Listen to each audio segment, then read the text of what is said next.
Almost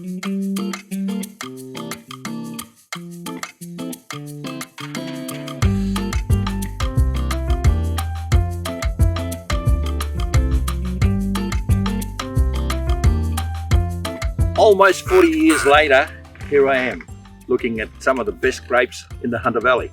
This came about as a lot of passion and planning.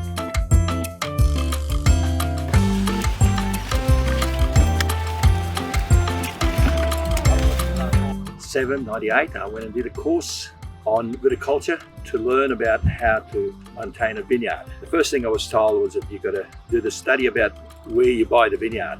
Now I was lucky because I already bought a piece of land and I bought it in the Hunter Valley, a place that I love. And I'm so happy today, 40 years on, that I bought it here because I saw my son grow in it from a young child.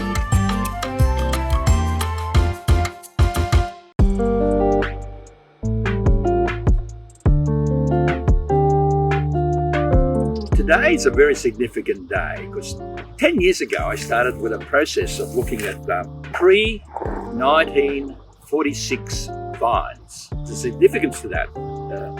From 1946 onwards, there's been a thing called genetic modification.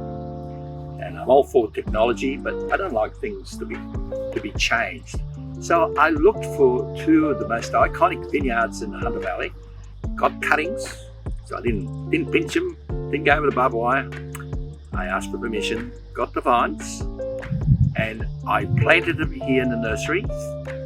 And then 8 years later, we planted them, and today we've got our first true crop, which has now gone to the vineyard for Michael to make the best that he can out of it. And hopefully we will have a truly young but old Hunter Valley wine clones, and I hope that they will make a great example of looking up the past for the future. And this is what this vineyard is all about.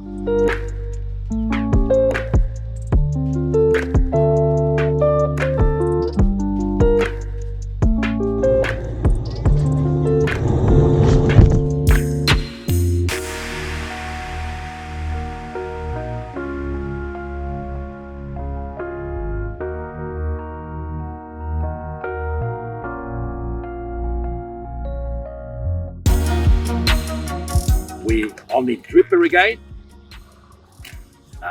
That means we give it about 2 litres an hour of drip going into the soil.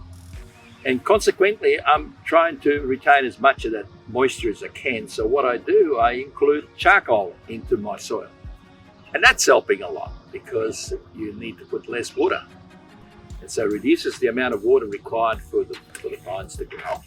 Mulch has got charcoal in it, and takes care a little bit about the planet. So we hope that the Ulyss wine does two things: makes great wine, and also takes care of the environment, so we can keep doing this for a long time yet to come. Now you might see by the photograph, I don't know, but we don't plough our soil. Our soil, I've got natural grasses growing through it, and hopefully to make sure that underneath here we've got lots of worms. That's my medicine for making great grape.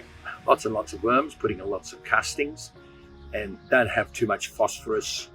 Chemicals, which they do help to make things grow, but they eventually ruin the soil. So it's a catch-22 situation. That's what I do strongly believe in. Anyone that does it sustainably, it's a good vineyard. And I won't put any classification on any of it. But to have a sustainable vineyard these days, it's very tough because the costs are going through the roof. But so is the cost of a bottle of wine, so it catches up with one another.